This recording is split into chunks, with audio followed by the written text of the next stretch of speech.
Hello class 8 students, welcome everyone. So in this video we'll be discussing some of the long answer type questions from the chapter force and pressure. Okay, and this will be the last video from this chapter force and pressure. So let's begin here. The first question, what is meant by contact force? Explain with the help of an example. So you see, a force which can be exerted by an object on another object only through by physical touching is called as contact force. Okay, contact means that one body has to be in touch with the another body. Okay, so as for example, when we lift a book from a table, then our hand is in contact with the book, right? That means we are applying muscular force in that case, and our hand is in contact with the book, and we cannot lift the book from the table without touching it. We have to touch the book so as to lift the book. Okay, that means we have to make contact of our body with the body of the book. Clear? There should be a physical touching. Okay, understood? This is the answer of the first question. Next question, what is meant by a non-contact force? Explain with the help of an example. So just the opposite to that of the contact force, a force which can be exerted by an object on another object even from a distance without touching each other, okay, is called a non-contact force. And as for example, a ball which is thrown upwards falls back to the earth, right? A ball, we can throw the ball upwards, right, and it will fall back to the earth. Why? Due to the force of gravity, that is due to the gravitational force of the earth. Now this gravitational force or the force of gravity acts on all the objects from a distance without there being a physical contact. Okay, so this is the example of a non-contact force. Clear? So this is the answer of question number 2. You can pause the video and you can note it down. We'll move to the next question. Question number 3. Define friction. Explain why frictional force is said to be a contact force. Okay. So the force which always opposes the motion of one body over another body is called friction. You have understood? The force which always opposes the motion of one body over another body is called friction. There has to be the contact between the two objects or two bodies. Okay, then the motion of one body will be opposite to that of the another body, which is known as force of friction.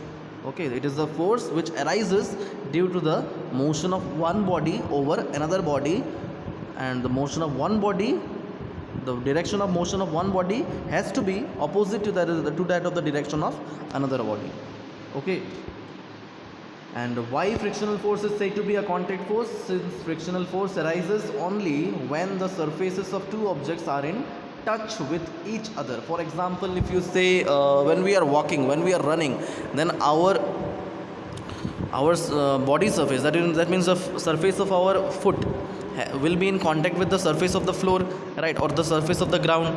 Okay, that means there will be a force of friction between the surface of the floor and the surface of the feet. Clear? And the surface of the floor and the surface of the feet will be in contact with each other in that case. So this frictional force arises only when the surfaces of two objects are in touch with each other. Therefore frictional force is said to be a contact force. Clear? Explain why. Next question, question number 4. Explain why magnetic force is said to be a non-contact force. Okay, since a magnet can exert its magnetic force on iron objects, right, and it can exert its magnetic force on the iron objects from a distance without even touching them, right? If you place a magnet near the say iron articles, say an iron nail, if you place a magnet near an iron nail, then what happens? You will see a magnetic force exerting, right? But do the irons and iron nail or magnet has to be in touch with each other so as to exert a magnetic force? No, no. You have to keep the magnet near to the iron nails without even touching them, without touching each other. Okay, then also the magnet will exert its magnetic force on the iron article without touching them, without touching it. So therefore magnetic force is said to be a non-contact force. Clear? We'll move to the next question. Question number 5. Define pressure. What is the relation between pressure, force and area? Here is the definition. Pressure is the force acting on a unit area of object.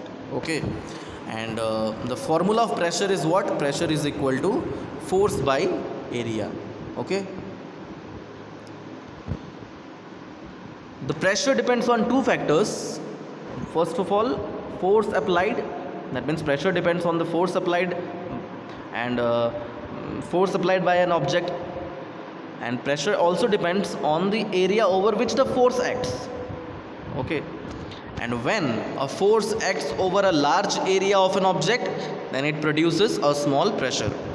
And if the same force acts over a small area of the object, then it produces a large pressure. That means if the area is more, then the pressure is less, and if the area is less, then the pressure is more.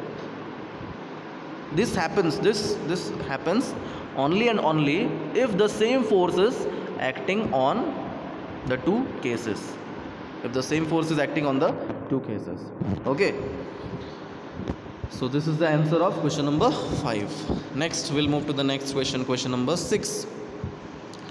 Explain why school bags are provided with wide straps to carry them.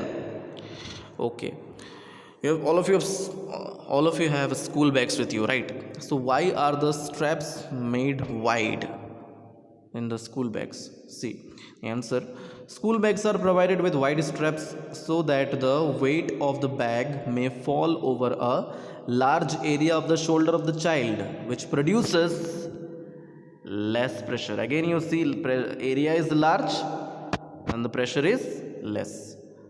Okay, and due to less pressure, it is more comfortable to carry the heavy school bag.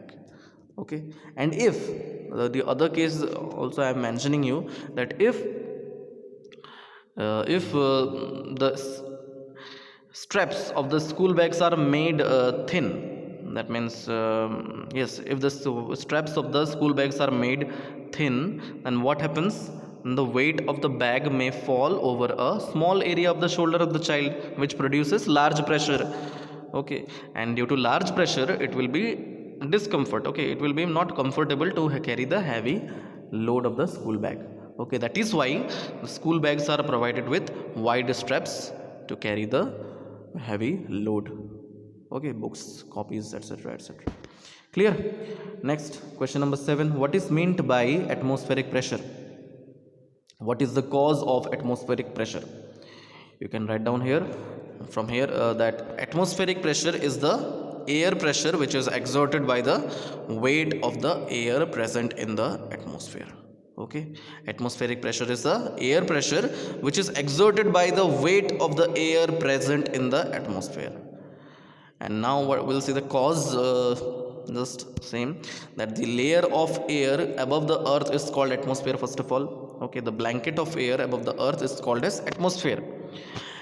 Air has weight, so the atmosphere consisting of tremendous amount of air has enormous weight. Okay, if air has weight, then the atmosphere consisting of tremendous amount of air will also have weight, right? It will have enormous amount of weight. So the weight of atmosphere exerts a pressure on the surface of the earth and on all the objects on the earth, including us also. The atmospheric pressure acts on us also. And this is the cause of the atmospheric pressure.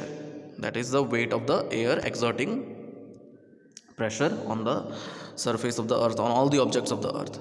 Okay, this is the cause of the atmospheric pressure, and it acts in all the direction, even it acts in the upward directions.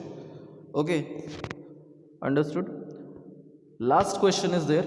Why are our bodies not get crushed by the large pressure exerted by the atmosphere. See, you know that our body has blood.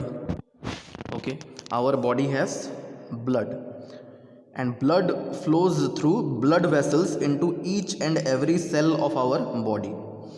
So our blood also exerts a pressure called blood pressure. Okay, our blood means yes, our blood also exerts a pressure called blood pressure. Okay, so here we have written that our body itself exerts a pressure called blood pressure, which is equal to the atmospheric pressure. Okay, which is equal to the atmospheric pressures. And since the atmospheric pressure acting on our body from outside is balanced by the blood pressure acting from inside of our body, therefore our bodies do not get crushed by the large atmospheric pressure. Okay, understood? Yes.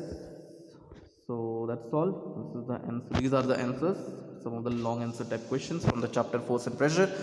And here I will conclude the video by saying that from the next video, from the next video, I will be providing, or I will be teaching you a new chapter. Okay, so the force and pressure is completed from here.